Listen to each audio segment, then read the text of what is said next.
आप लोग कैसे हैं? मैं आशा करता हूं आप लोग अच्छे होंगे। तो चलिए आज बात करेंगे Uttar Pradesh power corporation limited की तरफ से जो वैकेंसी आई है उसके यानी कि प्रीवियस पेपर आप लोग स्क्रीन पे देखिए। ओरिजिनल पेपर है जो कि 8/11/2014 का पेपर है, टेक्निकल ग्रेड 2 का। तो दोस्तों ये सेशन बहुत बड़ा होने वाला है क्योंकि बहुत कुछ अलग होने वाला है, इसलिए क्योंकि यानी कि 1 से लेकर के यानी कि पूरा 200 क्वेश्चन इस वीडियो में कवर होगा। अगर आप लोग नए हैं तो चैनल को सब्सक्राइब करके वीडियो को ज़्यादा से ज़्यादा शेयर करें। और एक आवश्यक सूचना आप लोगों तक मैं देना चाहता हूँ कि अगर मेरा सपोर्ट, ठीक है, हमको अगर आप लोग सपोर्ट कीजिएगा इस वीडियो के माध्यम से, तो यानी कि जितना टेक्निकल का पेपर है प्रीवियस पेपर आपको हमारे चैनल पे बिल्कुल फ्री में मिलेगा, और वो भी वीडियो के साथ और पीडीएफ के साथ। तो चलिए सेशन को स्टार्ट करते हैं। उससे पहले आप लोग वीडियो को शेयर कर दीजिए। देखिए दोस्तों ये ओरिजिनल पेपर है, ठीक है, क्या है तो ये जो ओरिजिनल पेपर है Uttar Pradesh power corporation limited का, ये एकदम ओरिजिनल पेपर है, कोई इसमें यानी कि ये नहीं है अपना यानी कि बुक से दिया हुआ क्वेश्चन। तो चलिए सबसे पहले यानी कि स्टार्ट करते हैं।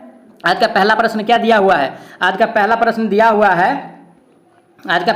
दिया हुआ है किस कंप्यूटर की प्राइमरी मेमोरी क्या है, ठीक है, किसी कंप्यूटर का प्राइमरी मेमोरी क्या है। तो दोस्तों किसी कंप्यूटर का प्राइमरी मेमोरी जो होता है क्या होता है, तो रैम होता है, ठीक है, क्या होता है, रैम होता है। ऑप्शन नंबर इसका क्या सही हो जाएगा, तो ऑप्शन नंबर इसका यानी कि बी सही हो जाएगा, ठीक है। अब चलिए नेक्स्ट क्वेश्चन पे, रेगिस्तान का त्यौहार जो राजस्थान का वार्षिक कार्यक्रम है, यानी कि जिस क्या कह रहा है, यानी कि जिस स्थानीय लोक कला संस्कृति हवाई करतब ऊँटों की दौड़ होती है कहाँ आयोजित होता है। तो दोस्तों ये जो आयोजित होता है कहाँ आयोजित होता है, तो आप लोग कमेंट बॉक्स में कमेंट करके बताइए। उससे पहले मैं बता दूं कि ये जो आयोजित होता है यानी कि जैसलमेर में होता है, ठीक है। ऑप्शन इसका बी सही हो जाएगा, ऑप्शन नंबर बी सही हो जाएगा। अब चलिए आज का अगला प्रश्न क्या है, बिस्मिल्लाह खां द्वारा कौन सा यानी कि वाद्य यंत्र बजाया गया था। तो बिस्मिल्लाह खान द्वारा दोस्तों क्या बजाया गया था, तो शहनाई बजाया गया था। ऑप्शन नंबर इसका यानी कि सी सही हो जाएगा, क्या बजाया गया था, शहनाई। अब चलिए अगला प्रश्न पे, लेडी बीट द यानी कि लैंप के नाम से विख्यात निम्नलिखित में से कौन कौन है। तो दोस्तों ये जो विख्यात है दोस्तों यानी कि फ्लोरेंस यानी कि नाइट्रेगल, क्या फाइनेंस नाइट्रेगल, ऑप्शन यानी कि 20 का सही हो जाएगा। अब चलिए आज का अगला प्रश्न क्या है, यानी कि मेघदूत के रचयिता कौन थे। तो इसके रचयिता दोस्त थे ये कौन थे, यानी कि मेघदूत के तो कालिदास थे। ऑप्शन नंबर इसका यानी कि सी सही हो जाएगा। अब चलिए दोस्तों खजुराहो का जो मंदिर का निर्माण कराया गया था यानी कि चंदेल शासक के द्वारा कराया गया था। तो ऑप्शन नंबर इसका बी सही हो जाएगा। अब चलिए अगला प्रश्न क्या है, एंटीबायोटिक निम्न में से क्या है। तो एंटीबायोटिक जो है क्या है दोस्तों, तो एंटीबायोटिक यानी कि पेनिसिलिन है, ठीक है। एंटीबायोटिक क्या है, तो यानी कि पेनिसिलिन है। अब चलिए आज का अगला प्रश्न है, विटामिन ए की कमी से क्या होता है। तो दोस्तों आपको सबको मालूम होना चाहिए कि विटामिन ए की कमी से क्या होता है, रतौंधी होता है। तो ऑप्शन इसका बी सही हो जाएगा। अब चलिए आज का अगला प्रश्न क्या है, निम्न में से कौन सी जोड़े का मिलान सही है। तो दोस्तों जोड़े का मिलान जो सही होगा यानी कि ये जो यानी कि टेहरी बांध जो है किस नदी पे है, तो यमुना पे है, यमुना पे। ऑप्शन नंबर इसका क्या सही हो जाएगा, डी हो जाएगा। अब चलिए आज का अगला प्रश्न पे दोस्तों मैं जल्दी यानी कि स्पीड में इसलिए बोल रहा हूँ क्योंकि इस 200 क्वेश्चंस को कवर करना है। तो चलिए अकबर का प्रसिद्ध वित्त यानी कि सलाहकार कौन थे। तो अकबर का जो प्रसिद्ध वित्त सलाहकार थे यानी कि टोडरमल थे, कौन थे, टोडरमल। ऑप्शन यानी कि ये इसका सही हो जाएगा। अब चलिए आज का अगला प्रश्न क्या है, आज का अगला प्रश्न यानी कि 11 नंबर पे चलते हैं। 11 नंबर का प्रश्न दिया हुआ है, राष्ट्रीय चुनाव के उपलब्ध के विवाद को निम्नलिखित को सौंपा जाता है। तो यानी कि जो ये सौंपा जाता है दोस्तों यानी कि उच्च न्यायालय को सौंपा जाता है, कहाँ पे, उच्च न्यायालय को सौंपा जाता है। ऑप्शन इसका सी सही हो जाएगा। अब चलिए 12 नंबर क्वेश्चन क्या है, यानी कि संसद द्वारा राष्ट्रीय आपातकाल को एक बार अनुमति दे दिए जाने पर यह कब तक यानी कि जारी रह सकता है। तो दोस्तों ये जो जारी रहेगा लगभग यानी कि 6 माह तक होता है, कितना तक, 6 माह तक। ऑप्शन बी इसका सही हो जाएगा। अब चलिए अगला प्रश्न पे, 2016 में T20 विश्व कप की मेजबानी कौन सा देश करेगी। दोस्तों 2016 में जो यानी कि T20 का मेजबानी करेगा यानी कि कहाँ, भारत में होगा, ठीक है। चलिए ऑप्शन ए इसका सही हो गया है। आज का अगला प्रश्न क्या है, यानी कि निम्नलिखित में से कौन सा सबसे छोटा महाद्वीप है। तो दोस्तों सबसे छोटा महाद्वीप की बात किया जाए तो ऑस्ट्रेलिया महाद्वीप है सबसे छोटा। ऑप्शन इसका भी सही हो जाएगा। आज का अगला प्रश्न क्या है दोस्तों, 15 नंबर, NAM का पहला सम्मेलन कहाँ हुआ था, यानी कि पहला सम्मेलन जो इसका हुआ था यानी कि कहाँ हुआ था, यानी कि ब्रिगेड में हुआ था, ठीक है, ब्रिगेड। ऑप्शन नंबर इसका यानी कि डी सही हो जाएगा। आज का अगला प्रश्न क्या है, भारत का यानी कि अंतिम मुगल साम्राज्य कौन था। तो दोस्तों भारत का यानी कि मुगल साम्राज्य था यानी कि बहादुर शाह यानी कि जफर था, बहादुर शाह जफर। ऑप्शन ए इसका सही हो जाएगा। आज का अगला प्रश्न, निम्नलिखित में से कौन यानी कि गणित के संबंध है, ठीक है, निम्नलिखित में से कौन यानी कि गणित से संबंध है। तो दोस्तों गणित से संबंध होगा यानी कि पाइथागोरस। ऑप्शन देकर ही पता कर लीजिएगा, पाइथागोरस, ठीक, सी होगा इसका सही। आज का यानी कि नेक्स्ट प्रश्न क्या है, चलिए यानी कि 18 नंबर पे क्या है, 18 नंबर क्वेश्चन इस प्रकार है, यानी कि राष्ट्रीय गान के रूप में जनगण मन को कब पारित किया गया था। दोस्तों ये क्वेश्चन सबको मालूम होना चाहिए क्योंकि फिर से आ सकता है ऐसा प्रश्न। तो 1950 में ऑप्शन नंबर इसका ए सही हो जाएगा। अब चलिए, अब यानी कि सरिस्का टाइगर यानी कि सेंचुरी निम्न में से किस राज्य में स्थित है। तो ये जो है यानी कि दोस्तों कहाँ है, तो राजस्थान में है। कहाँ पे, राजस्थान में। ऑप्शन नंबर इसका बी सही हो जाएगा। अब चलिए, आज का अगला प्रश्न क्या है, अमर्त्य सेन को निम्नलिखित क्षेत्र में उत्कृष्ट कार्य के लिए यानी कि नोबेल पुरस्कार से सम्मानित किया गया था। किस क्षेत्र में दोस्तों, तो यानी कि अमर्त्य सेन को जो अर्थशास्त्र के क्षेत्र में, कहाँ, अर्थशास्त्र के क्षेत्र में इसको सम्मानित किया गया था। अब चलिए, अब जनरल रीजनिंग का क्वेश्चन है दोस्तों, तो ये तो क्वेश्चन बनाने वाला है, अगर कहिएगा तो कमेंट बॉक्स में जरूर बताइएगा, इस क्वेश्चन को भी हल कर देंगे। लेकिन चलते हैं अब, यानी कि अगला प्रश्न क्या है उसको देखते हैं। ठीक है, अगला प्रश्न पे यानी कि चलते हैं। उससे पहले आप लोग नए हैं तो चैनल को सब्सक्राइब करके वीडियो को ज़्यादा से ज़्यादा जरूर शेयर कीजिएगा दोस्तों। ठीक है, ताकि इसी प्रकार का यानी कि नेक्स्ट सेशन आप तक जल्द से जल्द पहुंच सके। अब यानी कि हिंदी का क्वेश्चन है दोस्तों, तो चलिए जनरल हिंदी पे बात करते हैं। ठीक है, 41 नंबर क्वेश्चन से यानी कि 25 वर्ष पूर्व करने के उपलब्ध में कहाँ हमारा विद्यालय मनाएगा। ये क्या है, यानी कि सबसे पहले निर्देश दिया है उसको पढ़े, निम्नलिखित वाक्य में से उपयुक्त शब्द द्वारा स्थान रिक्त की पूर्ति करें। 4 विकल्प दिए गए हैं, इनमें से वैकल्पिक ठीक चयन कीजिए। 25 वर्ष पूर्व करने के उपलब्ध में कल हमारा विद्यालय क्या है, यानी कि हमारा विद्यालय मनाएगा, ये क्या है, यानी कि रजत जयंती मनाया जाता है। क्या, रजत जयंती। ऑप्शन इसका भी सही हो जाएगा। अब चलिए अगला प्रश्न पे, अगला प्रश्न क्या है, यानी कि 42 नंबर प्रश्न पे चलते हैं। 42 नंबर प्रश्न पे चलेंगे तो सबसे पहले, इससे पहले अपने वीडियो को जरूर शेयर कर दीजिएगा। मैं विश्वास नहीं करता हूं बल्कि वास्तविक गुणों का यानी कि पक्षपाती हूं, ये किसने कहा था। तो दोस्तों ये कहा था यानी कि अम्बेडकर ने कहा था। ऑप्शन इसका भी सही हो जाएगा।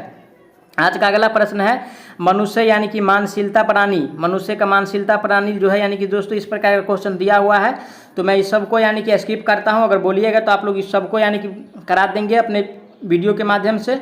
इससे पहले अब चलते हैं यानी कि ट्रेड थ्योरी पे। ठीक है, कहाँ, ट्रेड थ्योरी पे। तो चलिए वीडियो को बिना स्किप किए हुए अपने दोस्तों तक जरूर शेयर कीजिएगा। चलिए अब क्वेश्चंस का धरावार आने वाला है, महासंग्राम होने वाला है, क्योंकि टेक्निकल से है और टेक्निकल से लगभग यानी कि 150 क्वेश्चंस को कवर होगा इस वीडियो में। तो चलिए सबसे पहला प्रश्न इस प्रकार लिखा हुआ है, निम्नलिखित में से किस बल्ब का प्रतिरोध सबसे कम होगा। तो दोस्तों ऐसा प्रश्न बनाने के लिए सबसे पहले क्या होगा, एक यानी कि मैं ट्रिक बता रहा हूं, जिसका यानी कि वाट सबसे ज़्यादा होगा, जिसका वाट सबसे ज़्यादा और यानी कि वोल्ट सबसे कम होगा तो उसका प्रतिरोध क्या होगा, तो सबसे ज़्यादा होगा।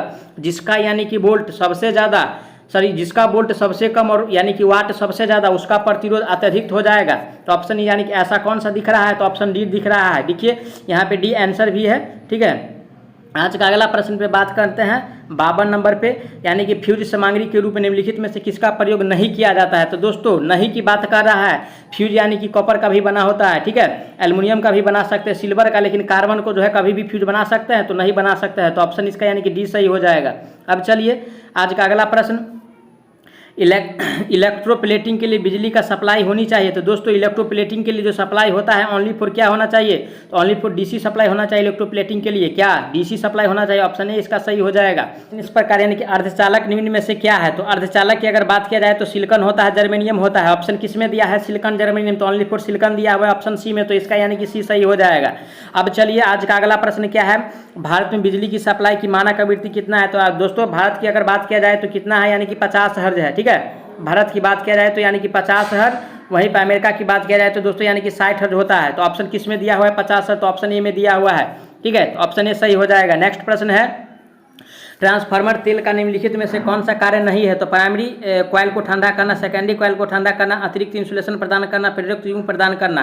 तो दोस्तों यानी कि नहीं की बात कर रहा है, तो यानी कि तेल के द्वारा वाइंडिंग को ठंडा भी करता है, सेकेंडरी वाइंडिंग को भी ठंडा करते हैं, इंसुलेशन भी प्राप्त करता है, लेकिन प्रेरक युग्म द्वारा प्रदान करना ये क्या है, कोई मतलब ही नहीं है। तो ऑप्शन इसका डी सही हो जाएगा, क्योंकि नहीं वाला पूछा है। ठीक है, अब चलिए आज का अगला प्रश्न क्या कह रहा है, ट्रांसफार्मर में कॉपर हानि निम्न में होती है। तो दोस्तों कॉपर हानि जो होगा दोस्तों कहाँ पे होता है, वाइंडिंग में होता है। कहाँ पे, वाइंडिंग में होता है। ऑप्शन इसका यानी कि बी सही हो जाएगा। क्या हो जाएगा सही, बी। ऑप्शन नंबर इसका यानी कि बी सही हो जाएगा। अब चलिए यानी कि 58 नंबर प्रश्न पे, ट्रांसफार्मर के प्राइमरी और सेकेंडरी के बीच इंसुलेशन प्रतिरोध क्या होता है। तो दोस्तों इंसुलेशन अगर प्रतिरोध की बात किया जाए तो क्या होता है, प्राइमरी और सेकेंडरी के बीच तो अनंत होता है, इन्फिनिटी होता है। क्या होता है, इन्फिनिटी होता है। ठीक है, प्राइमरी और सेकेंडरी के बीच यानी कि इन्फिनिटी होता है। और नेक्स्ट क्वेश्चंस क्या है दोस्तों, तो चलिए नेक्स्ट क्वेश्चंस है वैक्यूम क्लीनर के लिए आप निम्नलिखित में से किस मोटर का चुनाव करेंगे। तो वैक्यूम क्लीनर की अगर बात किया जाए दोस्तों तो सबसे पहले यानी कि अगर यूनिवर्सल मोटर है तो यूनिवर्सल मोटर का सबसे पहले चुनाव करेंगे वैक्यूम क्लीनर के लिए, ठीक है। वैक्यूम क्लीनर के लिए किसका चुनाव करेंगे, यूनिवर्सल मोटर का, ऑप्शन ए सही हो जाएगा। आज का अगला प्रश्न है स्विच ऑन किए जाने पर छत का पंखा यदि कम चाल से उसी दिशा में घूमना शुरू कर दे तब यह समझना चाहिए कि क्या है, कैपेसिटर खराब हो गया है। तो दोस्तों अगर पंखा का स्पीड कम हो गया है तो समझिए कि कैपेसिटर खराब है, ऑप्शन इसका सी सही हो जाएगा। आज का अगला प्रश्न किस प्रकार प्रश्न यानी कि सीढ़ी कक्ष की वायरिंग के मामले में निम्नलिखित में से किस स्विच का प्रयोग किया जाता है। तो दोस्तों सीढ़ी कक्ष के लिए जो प्रयोग करते हैं वो वायरिंग होता है यानी कि द्विमार्गी स्विच होता है। इस स्विच के द्वारा यानी कि एक स्विच के द्वारा 2 स्थानों से इसको कंट्रोल किया जा सकता है, ठीक है। ऑप्शन नंबर इसका यानी कि सी सही हो जाएगा। अब चलिए आज का अगला प्रश्न है किसी भी 500 वोल्ट अधिष्ठापन पर इंसुलेशन प्रतिरोध निम्नलिखित में से कम नहीं होना चाहिए। तो दोस्तों यानी कि 1 मेगा ओम से कभी भी कम नहीं होना चाहिए। कितना, 1 मेगा ओम से कभी भी कम नहीं होना चाहिए, ठीक है। ऑप्शन नंबर सी में दिया हुआ है, ऑप्शन नंबर इसका यानी कि सी सही हो जाएगा। अब चलिए नेक्स्ट प्रश्न पे बात करते हैं। आज का अगला प्रश्न, इससे पहले अपने दोस्तों तक वीडियो को जरूर से जरूर शेयर कर दीजिएगा। धारिता की इकाई क्या हो जाएगा दोस्तों, तो धारिता की इकाई जो होता है इनमें से कोई नहीं, धारिता की इकाई दोस्तों ऑप्शन के हिसाब से इनमें से कोई नहीं होगा, लेकिन धारिता की इकाई जो होता है दोस्तों यानी कि फैरड होता है। क्या होता है, फैरड होता है, याद रखिएगा फैरड होता है धारिता की इकाई, ठीक है। ऑप्शन इसका यानी कि क्या सही हो जाएगा, डी हो जाएगा, इसमें दिया ही नहीं है कि फैरड, ठीक है। अब चलिए अगला प्रश्न क्या है, ट्रांसफार्मर निम्न में से किस पर काम करता है। तो दोस्तों ट्रांसफार्मर जो काम करता है ओनली फॉर किस पे काम करता है, तो एसी पे काम करता है, ठीक है। एसी पे काम करता है, अल्टरनेटिव करंट पर। तो कौन सा ऑप्शन में दिया हुआ है, तो ऑप्शन नंबर केवल यानी कि प्राधा धारा का मतलब ये होता है एसी। डरिएगा नहीं, ऐसा क्वेश्चन देखे ओनली फॉर मारिएगा, ओनली फॉर यानी कि प्राधा धारा का मतलब होता है यानी कि एसी करंट, ठीक है, प्रतिवर्ती धारा लिखा हुआ है। अब चलिए नेक्स्ट प्रश्न है, ट्रांसफार्मर निम्नलिखित सिद्धांत पर कार्य करता है। तो दोस्तों ट्रांसफार्मर जो कार्य करता है यानी कि किसके सिद्धांत पर काम करता है, तो पारस्परिक प्रेरण के सिद्धांत पर काम करता है। किसके सिद्धांत पे, पारस्परिक प्रेरण, ऑप्शन नंबर ए इसका सही हो जाएगा। अब चलिए अगला प्रश्न है आदर्श ट्रांसफार्मर की दक्षता कितना होता है। तो दोस्तों आदर्श ट्रांसफार्मर की दक्षता ऑप्शन के हिसाब से जो सबसे ज़्यादा रहेगा ना, आदर्श वाला अगर क्वेश्चन पूछे जिसमें सबसे ज़्यादा रहेगा वो मारना है। तो इसमें यानी कि एक 95 दिया हुआ है, एक 90 है, एक 80 है, तो ये सबसे ज़्यादा 98% तो यही हो जाएगा। ऑप्शन इसका यानी कि बी, बोर्ड भी माना है बी, तो सही है, ठीक है। अब चलिए ट्रांसफार्मर में अच्छे शीतलन द्रव के लिए निम्नलिखित में से कौन सा गुण होना आवश्यक नहीं है। तो दोस्तों यानी कि जो होना आवश्यक नहीं है वो ये है यानी कि हवा में रखने पर सल्फापो यानी कि आर्द्रता अवशोषण, ठीक है, आर्द्रता अवशोषण। तो ऑप्शन नंबर इसका यानी कि डी सही हो जाएगा। अब चलिए आज का अगला प्रश्न, रोटर प्रतिरोध स्टार्टर का प्रयोग निम्नलिखित में से किया जाता है। तो रोटर प्रतिरोध स्टार्टर का प्रयोग जो किया जाता है दोस्तों यानी कि सरपन वाले प्रेरण मोटर, ठीक है, सरपन वाले प्रेरण मोटर, ऑप्शन नंबर इसका डी सही हो जाएगा, ठीक है। आज का अगला प्रश्न जो कि इस प्रकार है, इससे पहले अपने दोस्तों तक वीडियो को जरूर शेयर कर दीजिएगा।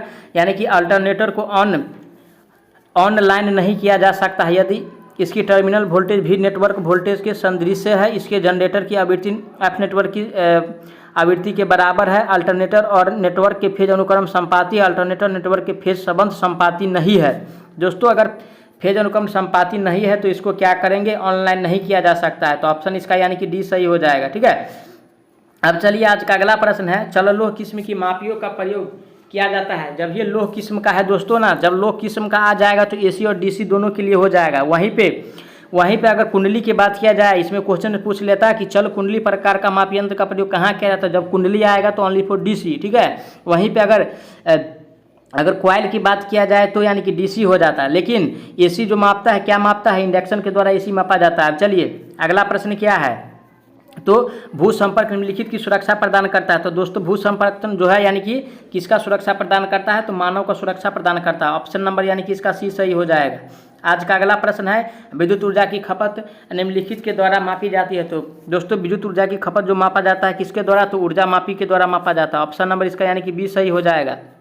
आज का अगला प्रश्न क्या है, देखिए आज का अगला प्रश्न से पहले आप लोग वीडियो को ज़्यादा से ज़्यादा जरूर शेयर कर दीजिए। चलिए इंसुलेशन प्रतिरोध को निम्नलिखित द्वारा मापा जाता है। तो दोस्तों इंसुलेशन प्रतिरोध को यानी किससे मापते हैं, यानी कि मेगर से मापते हैं। किससे, मेगर से मापते हैं। तो ऑप्शन किस में दिया हुआ है, ऑप्शन यानी कि बी में दिया हुआ है। आज का अगला प्रश्न है, दो भू अर्थ इलेक्ट्रोड के बीच न्यूनतम दूरी क्या होना चाहिए। तो दोस्तों दो भू इलेक्ट्रोड के बीच न्यूनतम दूरी जो होता है वो लगभग यानी कि कितना होना चाहिए, तो 8 मीटर होना चाहिए। कितना? 8 मीटर। दो भू संपर्क इलेक्ट्रोड के बीच का दूरी कितना होना चाहिए? 8 मीटर होना चाहिए। कम से कम, इससे कम नहीं रखिएगा, नहीं तो यानी कि शॉर्ट सर्किट हो जाएगा। अब चलिए, 1000 वाट हीटर प्रतिदिन 4 घंटे प्रयोग में आते हैं 35 पैसे प्रति यूनिट की दर से 30 दिन का बिल क्या होगा? तो दोस्तों देखिए, अगर इसको हल करते हैं, ठीक है, अगर इसको हल करते हैं तो क्या कीजिएगा नहीं कि 1000, ठीक है, 1000 गुना में यानी कि 4 और गुना में यानी कि कितना दिया हुआ है 30 और बट्टा में यानी कि देना है आपको 1000। क्या देना है? 1000। देखिए ये से कट गया यानी कि 120 को गुना आप कर दीजिए कितना से? 35 पैसे से। जो आंसर आएगा आंसर हो जाएगा। वीडियो लंबा होगा इसलिए यानी कि बता दिया हूँ। तो इनमें से यानी कि ऐसा कोई आंसर नहीं भी मैच खा रहा है, तो ऑप्शन नंबर यानी कि इसका जो सही होगा ऑप्शन यानी कि डी सही होगा। ठीक है, अब चलिए आज का अगला प्रश्न क्या है, यानी देखिए 42 रुपये 120 को यानी कि 5 से गुना किया गया था यानी कि 35 पैसे से। तो 35 को यानी कि रुपया में बदलने के लिए 100 से डिवाइड किए हैं तो यानी कि 0.35 आया है। ठीक है, यानी कि 42 रुपये, लेकिन ऑप्शन में नहीं दिया हुआ है। चलिए आज का अगला प्रश्न है, एक जनरेटर को मोटर द्वारा चलाया जा रहा है और यह 300 वोल्ट पर 18.65 एम्पियर लेता है। इसकी दक्षता यदि 75% हो तब मोटर की आवश्यक शक्ति क्या होगा? दोस्तों इस क्वेश्चन को अगर हल कीजिएगा तो सबसे पहले यानी कि ये फार्मूला का याद होना चाहिए। सबसे पहले जो मोटर की दक्षता होता है आउटपुट बटा इनपुट गुना में 100 करके इसको हल कर दीजिएगा। तो कौन सा आंसर हो जाएगा इसका? ऑप्शन नंबर यानी कि डी हो जाएगा। दोस्तों यानी कि वीडियो लंबा हो जाएगा इसलिए मैं नहीं सॉल्व कर रहा हूँ। ठीक है, कोई भी न्यूमेरिकल को, तो इसके लिए अगर सॉल्व चाहते हैं तो कमेंट बॉक्स में कमेंट करके ज़रूर बताइएगा। ठीक है, चलिए आज का अगला प्रश्न है, आज का अगला प्रश्न पे बात करते हैं। उससे पहले अपने दोस्तों तक वीडियो को जरूर शेयर कर दीजिए। ठीक है, आज का यानी कि अगला प्रश्न जो होगा वो 82 नंबर, ट्रांसफार्मर के यानी कि समांतर परिचालन के लिए निम्नलिखित में से कौन सी शर्त अनिवार्य है? तो दोस्तों समानांतर परिचालन के लिए जो है यानी कि ट्रांसफार्मर की समान ध्रुवता, समान वोल्टेज, समान प्रतिशत प्रतिबाधा, प्राइमरी वाइंडिंग में वर्थ समान होना चाहिए। तो दोस्तों ट्रांसफार्मर का अगर यानी कि समांतर में चलाएंगे तो उसका यानी कि प्राइमरी और सेकेंडरी में वाइंडिंग की संख्या जो है क्या होना चाहिए? तो समान होना चाहिए। ठीक है, तो ऑप्शन इसका यानी कि डी सही हो जाएगा। अब चलिए, अब यानी कि नेक्स्ट प्रश्न है, एक हाइड्रो अल्टरनेटर में 20 पोल है और 33 आरपीएम पर घूर्णन कर रहा है, तो इसकी आवृत्ति क्या होगा? तो दोस्तों आवृत्ति हमसे पूछ रहा है तो मैं फार्मूला बता रहा हूँ, आप लोग इसको जरूर हल कर दीजिएगा। ठीक है, यानी कि इसका फार्मूला होता है NS बराबर, ठीक है, इसका फार्मूला होता है NS बराबर 120 गुने F और बट्टा में यानी कि P। इस पे बैठा दीजिए आंसर आ जाएगा। ठीक है, चलिए आज का अगला प्रश्न है, एक कंडेंसर 280 वोल्ट 50 हर्ट्ज पर 4.4 एम्पियर धारा लेता है तो कंडेंसर का मान कितना होगा? तो दोस्तों वो कंडेंसर का मान जो होगा, ये कंडेंसर का मान ये भी न्यूमेरिकल है, लेकिन मैं बता दूं कि आप सभी को ये कंडेंसर का मान यानी कि 50 माइक्रोफेराडे होगा। ठीक है, कितना? 50 माइक्रोफेराडे होगा। अब चलिए आज का अगला प्रश्न जो होगा, यानी कि 140 माइक्रोफेराड संधारित्र को जब 250 वोल्ट 50 हर्ट्ज से जोड़ा जाता है तो धारा का मान क्या होगा? तो दोस्तों ये भी यानी कि वही फार्मूला पे बनेगा, यानी कि XC बराबर जो फार्मूला होता है यानी कि XC बराबर होता है 1 बटा यानी कि 2 पाई में यानी कि FC। ठीक है, ये फार्मूला पे बैठा दीजिए आंसर आ जाएगा। अब चलिए न्यूमेरिकल को यानी कि स्किप करते हुए यानी कि थ्योरी पे चलते हैं। अब यानी कि जो दिया हुआ है इनमें से कौन सा फेजर आरेख यानी कि विशुद्ध प्रतिरोध परिपथ के लिए है? ठीक है दोस्तों, विशुद्ध की बात किया जाए तो विशुद्ध होता है क्या? तो सबसे पहले समझेंगे वोल्टेज और लाइन विशुद्ध में यानी कि एक फेज में होता है। तो ऑप्शन किस में दिया हुआ है? तो ऑप्शन यानी कि बी में ऐसा महसूस हो रहा है। ठीक है, तो यानी कि इसका बी सही हो जाएगा। अब चलिए अगला प्रश्न क्या है, HRC फ्यूज का प्रयोग मुख्यतः निम्नलिखित में से किया जाता है। तो HRC फ्यूज का जो प्रयोग करेंगे दोस्तों यानी कि 3 फेज सिस्टम में करेंगे। कहाँ पे? यानी कि 3 फेज सिस्टम में HRC फ्यूज का प्रयोग किया जाता है। ऑप्शन इसका यानी कि सी सही हो जाएगा। चलिए भूतार का साइज होना चाहिए दोस्तों, तो भूतार का जो साइज होना चाहिए वो होता है यानी कि फेज तार से के बराबर, न्यूट्रल तार के बराबर, फेज तार से अधिक, फेज और न्यूट्रल तार से अधिक। यानी कि जो होता है ना 2 यानी कि 3 फेज में, तो फेज और न्यूट्रल तार से अधिक होना चाहिए भूतार का लंबाई, क्योंकि आर्थिंग जो है लगाते हैं यानी कि भवन से यानी कि दूर लगाते हैं। ठीक है, अब चलिए आज का अगला प्रश्न है यानी कि 89 नंबर, कंड्यूट सरफेस वायरिंग में 2 सैंडलों के बीच दूरी कितना होना चाहिए? तो कंड्यूट सरफेस वायरिंग में 2 सैंडलों के बीच की दूरी कम से कम यानी कि 60 सेंटीमीटर होना चाहिए। कितना? 60 सेंटीमीटर होना चाहिए। ठीक है, ऑप्शन नंबर ए इसका यानी सही हो जाएगा। अब चलिए अगला प्रश्न 90 नंबर है, हैंडी निम्नलिखित की इकाई। तो हैंडी जो है किसका इकाई दोस्तों? प्रेरक का इकाई हैंडी होता है। किसका? यानी कि प्रेरक का, तो ऑप्शन किस में दिया हुआ है, तो ऑप्शन नंबर ए में दिया हुआ है प्रेरक, और प्रेरक दिया हुआ है। ठीक है, चलिए आज का अगला प्रश्न पे बात करते हैं। 91 नंबर क्वेश्चन क्या है, 91 नंबर क्वेश्चन है 3 फेज सिस्टम में निम्नलिखित का प्रयोग करना चाहिए। तो 3 फेज सिस्टम में दोस्तों भू संपर्कन आवश्यक नहीं है। तीसरा भू संपर्क यानी कि दोहरा भू संपर्क, और यानी कि एकल भू संपर्क। तो अगर 3 फेज की अगर बात किया जाए तो दोहरा भू संपर्क आवश्यक होना चाहिए। ठीक है, ऑप्शन बी हो जाएगा।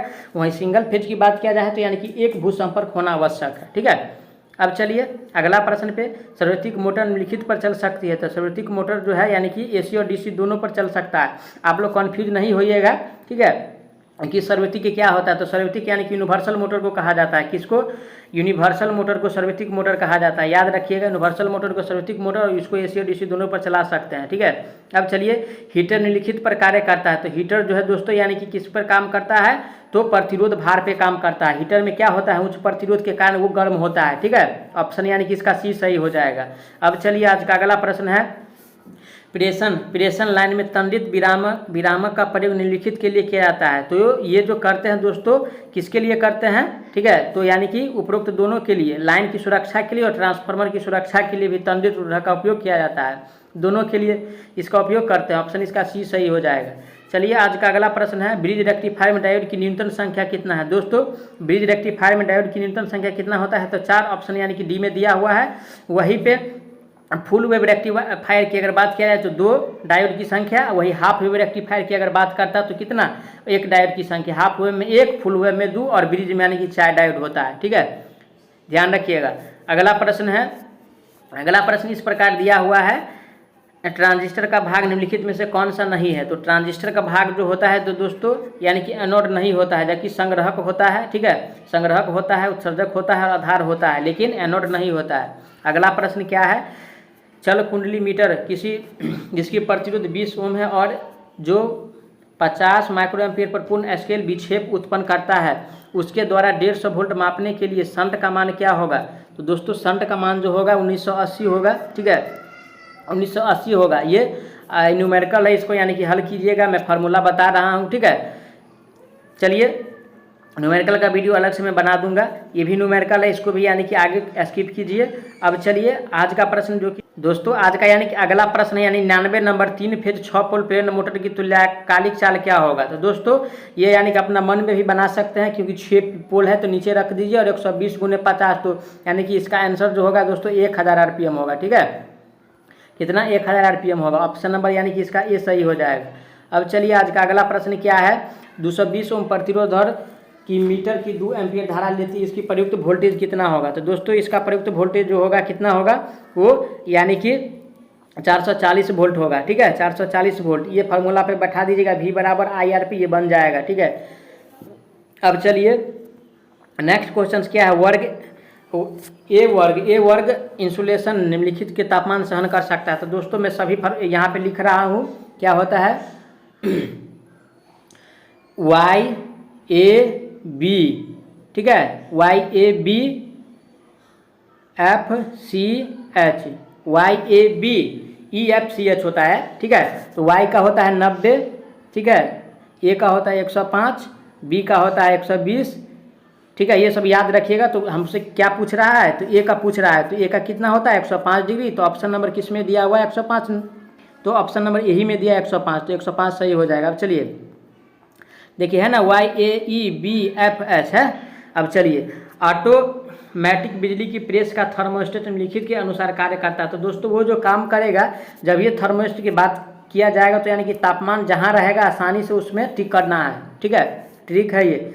100 वाट 250 वोल्ट और 2 बल्ब 250 वोल्ट सप्लाई पर श्रेणी में लगाया जाता है, तो प्रत्येक बल्ब का वोल्टेज क्या होगा। दोस्तों ये भी न्यूमेरिकल है, इसको भी यानी कि आगे बढ़ाते हुए आगे चलते हैं। अब चलिए नेक्स्ट प्रश्न है, 500 वाट के 2 लैंप समानांतर में लगाए, इसकी कुल वाटेज क्या होगा। ठीक है, अगर दोस्तों मैं बता दूं, अगर समानांतर की बात कर रहा है लैंप है, तो यानी कि 500 और 500 को जोड़ दीजिए, यानी कि कितना हो जाएगा 1000। जो 1000 आंसर होगा वही आंसर हो जाएगा। ठीक है, तो ऑप्शन नंबर किस में दिया हुआ है 1000, तो ऑप्शन नंबर यानी कि ए में दिया हुआ है। अब चलिए अगला प्रश्न है, इंसुलेशन सामग्री निम्नलिखित में से कौन सी नहीं है? तो इंसुलेशन सामग्री की अगर बात किया जाए दोस्तों, यानी कि माइका तो इंसुलेशन सामग्री है, पीवीसी भी है, रबर भी है, लेकिन ये नाइक्रोम क्या है? तो नाइक्रोम एक चालक है। ठीक है, अब चलिए, फ्यूज के तार की धारिता होना चाहिए। फ्यूज की तार की धारिता दोस्तों होना चाहिए क्या?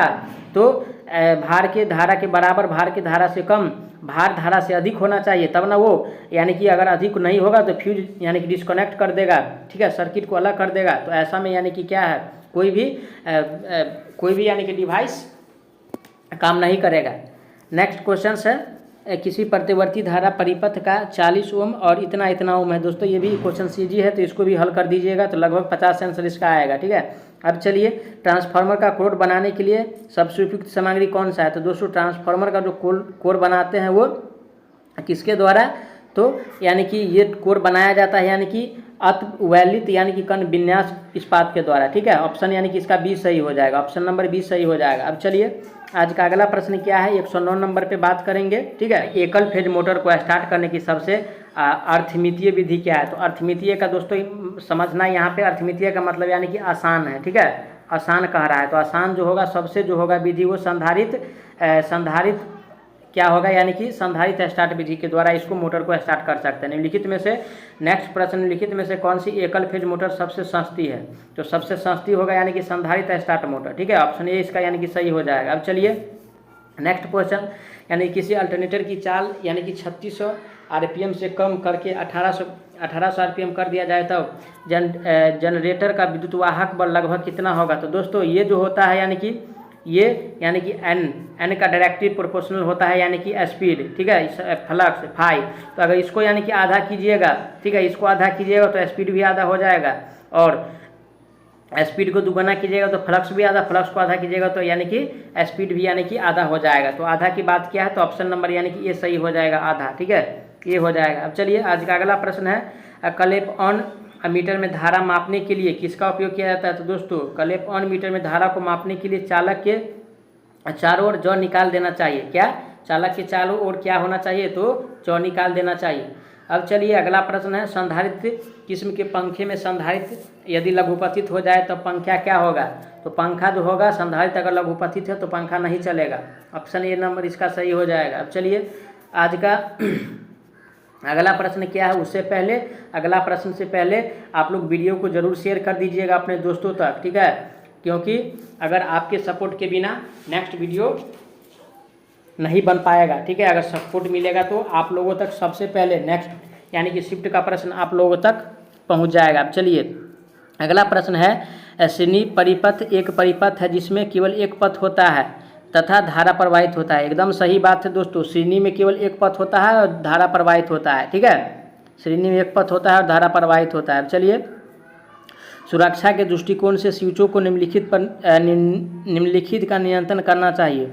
तो सुरक्षा के दृष्टिकोण से तो दोस्तों जो है स्विच को है यानी कि फेज तार से क्या, फेज तार से निर्मित करना चाहिए। सुरक्षा के दृष्टिकोण से स्विचों को हमेशा फेज तार से नियंत्रित करना चाहिए। किससे? फेज तार से। ऑप्शन इसका यानी कि 20 सही हो जाएगा। अब चलिए, आज का अगला प्रश्न है, ट्रांसफार्मर को आमतौर पर निम्नलिखित में व्यक्त किया जाता है। तो दोस्तों ट्रांसफार्मर को व्यक्त करते हैं यानी कि किस में, यानी कि वोल्ट एम्पियर में। ठीक है, यानी कि VA में, VA, और इसका यानी कि के भी ए रेटिंग होता है, किलो वोल्ट एम्पियर या वोल्ट एम्पियर। अब चलिए, अब यानी कि नेक्स्ट क्वेश्चन से है। ठीक है, सर्विस लाइन के लिए निम्नलिखित में से किस खंभे को पारगम्यता दी जाती है? तो सर्विस लाइन के लिए दोस्तों RCC का उपयोग किया जाता है। किसका?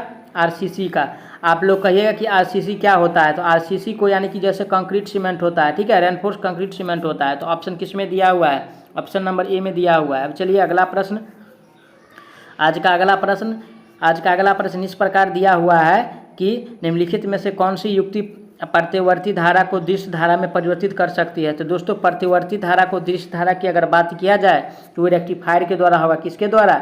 रेक्टिफायर के द्वारा। ऑप्शन यानी इसका जो होगा ऑप्शन नंबर यानी कि सी सही हो जाएगा। ठीक है, अब चलिए, नेक्स्ट प्रश्न है, खंभे की तिरछी भुज लगाने का प्रयोजन क्या है? तो दोस्तों तिरछा भुज लगाने का प्रयोजन है यानी कि इंसुलेटर को लगाना। इंसुलेटर को लगाने के लिए उसको जो है यानी कि तिरछा करते हैं। ठीक है, नेक्स्ट प्रश्न पे बात करते हैं, यानी कि ऊष्मीय थर्मल रिले निम्नलिखित सिद्धांत पर काम करता है। तो ऊष्मीय थर्मल रिले की अगर बात किया जाए तो दोस्तों यानी कि ऊष्मा प्रभाव पे काम करता है। किस पे?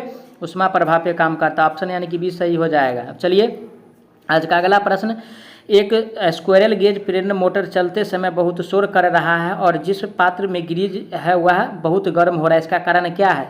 तो दोस्तों इसका कारण है कि यानी कि दोषपूर्ण बियरिंग, मोटर स्टार्ट पर रगड़ खा रहा है, खुली रोटर वाइंडिंग, लघुपतित स्टेटर।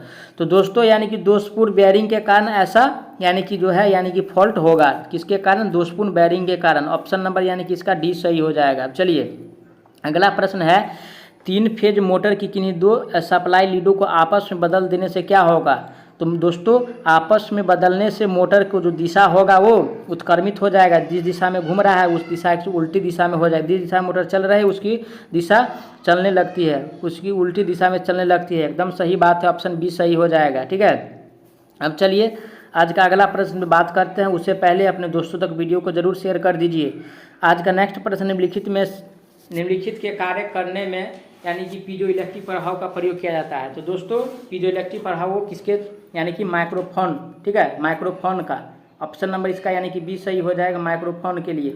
अब चलिए अगला प्रश्न है, निम्नलिखित फ्लेमिंग का वाम हस्त नियम देता है। फ्लेमिंग का बामा हस्त नियम किसके लिए देता है? तो दोस्तों वाम हस्त नियम जो देता है वो यानी कि चालक की गति की दिशा को ज्ञात करने के लिए। वहीं पे दाहिने हाथ का जो यानी कि जनरेटर में उपयोग करते हैं। ठीक है, अब चलिए नेक्स्ट प्रश्न है, निम्नलिखित परिपथ का यानी कि धारिता पूछ रहा है। ठीक है दोस्तों, ये धारिता पूछ रहा है यानी कि कैपेसिटर का प्रश्न है। ठीक है ना, तो इसको यानी कि ये क्या लगा हुआ है? पैरेलल में लगा हुआ है। ठीक है, इसको अगर जोड़िएगा 88 64 8 यानी कि 16 माइक्रोफेराडे हो जाएगा इसको। ठीक है, कितना हो जाएगा? यानी कि 16, क्योंकि अगर समानांतर में रहेगा जुड़ा हुआ तो उसको यानी कि सीरीज कर देना है। समानांतर में रहेगा तो सीरीज, और सीरीज में रहेगा तो यानी कि उसको पैरेलल कर देना है। ठीक है, याद रखिएगा ट्रिक, क्वेश्चन इससे आएगा ही।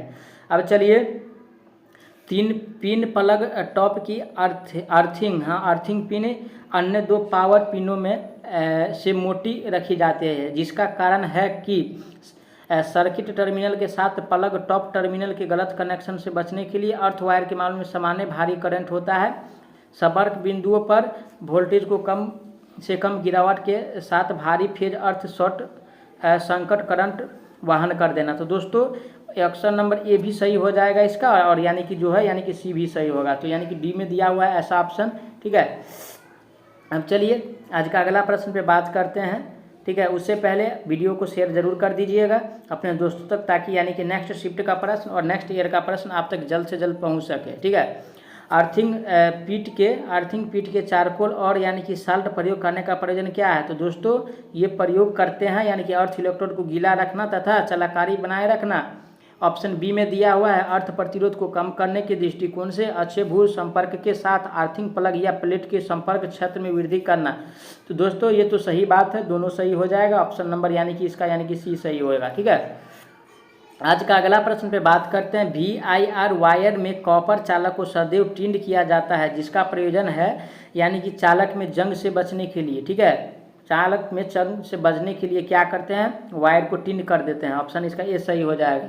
चलिए आज का अगला प्रश्न है, घरों के पंखे और लैंप निम्नलिखित में जुड़े होते हैं। तो घरों के पंखे और लैंप जो होता है पैरेलल में होता है, किसमें? यानी कि पैरेलल में। किसमें जुड़ा होता है दोस्तों? पैरेलल में जुड़ा होता है, याद रखिएगा हमें कभी भी। ठीक है, पैरेलल में होता है। तो ऑप्शन किस में दिया हुआ है? ऑप्शन नंबर यानी कि बी में दिया हो, समानांतर।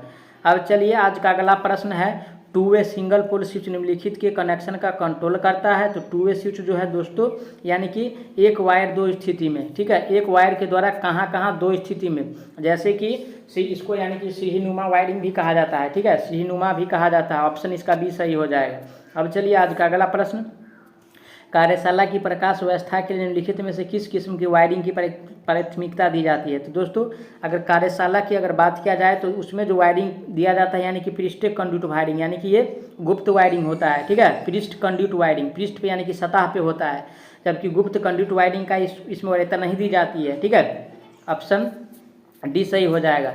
अब चलिए नेक्स्ट क्वेश्चन है, इससे पहले दोस्तों तक वीडियो को शेयर कीजिए। ठीक है, यानी कि प्रतिवर्ती धारा सप्लाई पर फ्लोरोसेंट ट्यूब के साथ प्रयुक्त चौक का कार्य क्या है? तो दोस्तों इसका कार्य है यानी कि ट्यूब के किक स्टार्ट करने के लिए उच्च वोल्टेज उत्पन्न करना, सबसे पहला कार्य ये है।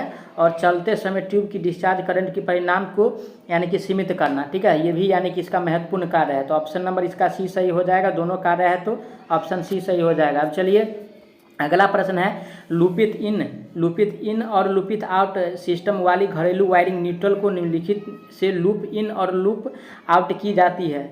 लूप इन और लूप आउट जो किया जाता है दोस्तों किसके द्वारा होता है, तो यानी कि होल्डर के द्वारा भी होता है। किसके द्वारा, होल्डर के द्वारा भी, सीलिंग यानी कि रोज के द्वारा भी, यानी कि सॉकेट के द्वारा भी। तो यानी कि इसमें से यानी कि सभी हो जाएगा।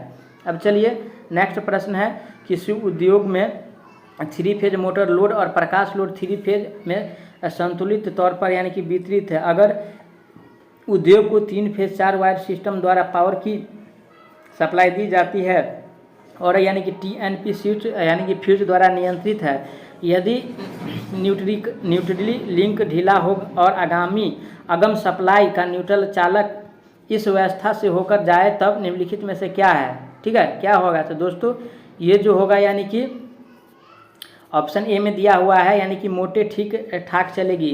ठीक है, मोटर ठीक ठाक चलेगी, मोटर ठीक ठाक चलेगी लेकिन सभी लैंप अधिक प्रकाश देंगे। मोटर ठीक ठाक चलेगी लेकिन कुछ लैंप मंद प्रकाश हुए, कुछ यानी कि अधिक प्रकाश देगी। तो ऑप्शन नंबर यानी कि इसका जो है यानी कि डी हो जाएगा। ठीक है, ऑप्शन यानी कि डी हो जाएगा।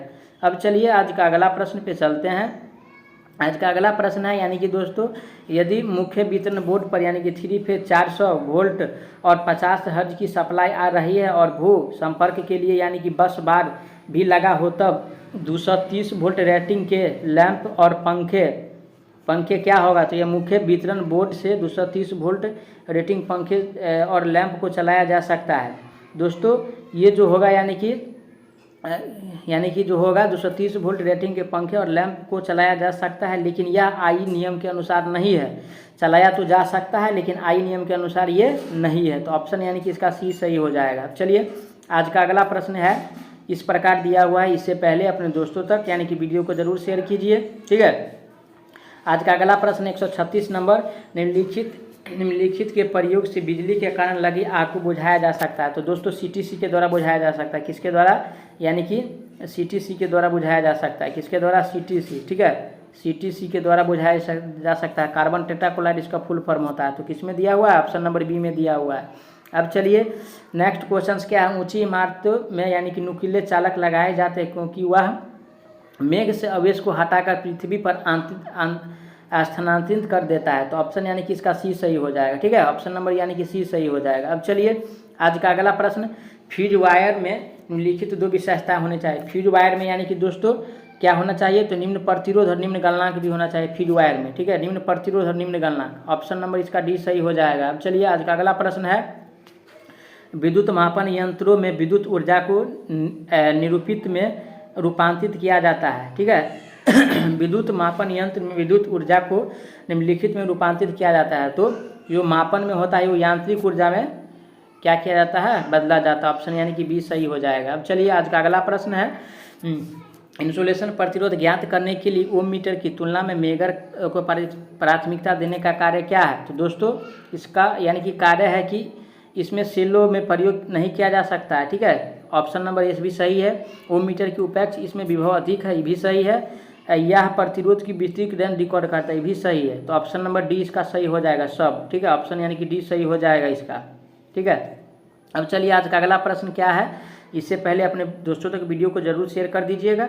आज का अगला प्रश्न है, हिस्टेसिस और भंवर धारा त्रुटियां निम्नलिखित में न्यूनतम होती है। तो दोस्तों हिस्टेसिस और भंवर धारा त्रुटियां जो है डायनेमोमीटर मापन यंत्र में सबसे कम होता है। ठीक है, ऑप्शन यानी इसका भी सही हो जाएगा। अब चलिए अगला प्रश्न है, ऊर्जा के किस एक रूप को ऊर्जा के किसी अन्य रूप में रूपांतरित करने वाली युक्ति क्या कहलाती है। तो दोस्तों ये ट्रांसड्यूसर के द्वारा होता है। किसके द्वारा, ट्रांसड्यूसर के द्वारा। ठीक है, ऑप्शन यानी कि इसका बी सही हो जाएगा। अब चलिए आज का अगला प्रश्न, ट्रांसफार्मर के किस वाइंडिंग में वर्तों की संख्या अधिक होती है। तो दोस्तों वो हाई वोल्टेज साइड में होता है। कहाँ, हाई वोल्टेज यानी कि उच्च वाइंडिंग में, उच्च वोल्टेज वाइंडिंग में। ऑप्शन नंबर इसका यानी कि सी सही हो जाएगा। ठीक है, अब चलिए ट्रांसफार्मर में हिस्टेसिस हानि निम्नलिखित द्वारा कम की जाती है। तो दोस्तों हिस्टेसिस हानि को अगर कम करेंगे तो सबसे पहले यानी कि उसका कोर को जो है सिलिकॉन स्टील से यानी कि बनाना होगा। ठीक है, यह बनाया जाता है। ठीक है, सिलिकॉन में यानी कि सिलिकॉन अंश का उपयोग करके। ठीक है, ऑप्शन यानी कि इसका बी सही हो जाएगा। चलिए आज का अगला प्रश्न है क्या, आज का अगला प्रश्न है यानी कि सिंगल फेज प्रेरण मोटर आमतौर में निम्नलिखित पर प्रचालित होता है। तो सिंगल फेज प्रेरण मोटर जो है किस पे प्रचालित होता है, तो 0.6 पॉश पावर फैक्टर पर संचालित होता है। सिंगल फेज की बात किया जाए तो ऑप्शन यानी कि इसका डी सही हो जाएगा। अब चलिए आज का यानी कि 146 नंबर प्रश्न, ठीक है, आज का 146 नंबर प्रश्न है यानी कि विशुद्ध परिपथ क्या है। तो विशुद्ध परिपथ में वोल्टेज और यानी कि करंट एक साथ होता है। तो ऑप्शन यानी कि इसका एक ए सही हो जाएगा, ठीक है, क्या हो जाएगा, ऑप्शन ए सही हो जाएगा। अब चलिए छत के पंखे ए की बाहरी बॉडी घूम रही है और छत के पंखे बी का सेंट्रल रोटर घूम रहा है। इससे पता चलता है कि ए प्रतिवर्ती धारा है और बी क्या है, तो दृश्य धारा है। ए प्रतिवर्ती धारा है और बी जो है यानी कि दृश्य धारा है। ऑप्शन यानी कि इसका बी सही हो जाएगा। अब चलिए आज का अगला प्रश्न है, भरी बाल्टी में जब विद्युत धारा प्रवाहित की जाती है तब दोनों ही डूबे हुए तारों के पास काफ़ी बुलबुले देखे जाते हैं। इससे पता चलता है कि सप्लाई की किस्म जो होगा वो डीसी होगा। जब बुलबुले देख लीजिएगा तो समझिएगा यानी कि डीसी सप्लाई है। ऑप्शन यानी कि इसका जो सही होगा यानी कि बी होगा। अब चलिए बाहर को स्विच ऑफ करने पर स्पार्किंग होने का कारण है उच्च यानी कि प्रेरक के कारण होता है। किसके कारण, यानी कि उच्च प्रेरक के कारण। तो ऑप्शन नंबर ए इसका सही हो जाएगा, ठीक है, ऑप्शन ए सही हो जाएगा। अब चलिए अगला प्रश्न आज का, यानी कि एक इलेक्ट्रिक आयरन को 2 पिन सॉकेट के बीच के बिजली की सप्लाई हो रही है। यदि एलिमेंट का संपर्क इलेक्ट्रिक आयरन की बॉडी हो तो क्या होगा, ठीक है, हो जाएगा तो क्या होगा, तो दोस्तों ये होगा यानी कि इसका ऊष्मा प्रभाव वही रहेगा, ठीक है, सी हो जाएगा ऑप्शन। दोस्तों मैं 150 क्वेश्चंस कराया हूँ जिसमें यानी कि लगभग 120 क्वेश्चंस जो होगा वो टेड का होगा और 50 क्वेश्चंस और बचे हुए हैं इसमें, ठीक है। मैं दिखा दूँ आप लोगों को 50 क्वेश्चंस और बचे हुए हैं। अगर आप लोगों को सारा यानी कि 200 का वीडियो चाहिए, 200 टेड का, तो आप लोग हमारे चैनल को सब्सक्राइब करके वीडियो को ज़्यादा से ज़्यादा शेयर करें और सपोर्ट करें ताकि आप तक नेक्स्ट वीडियो जल्द से जल्द अपलोड हो सके। धन्यवाद।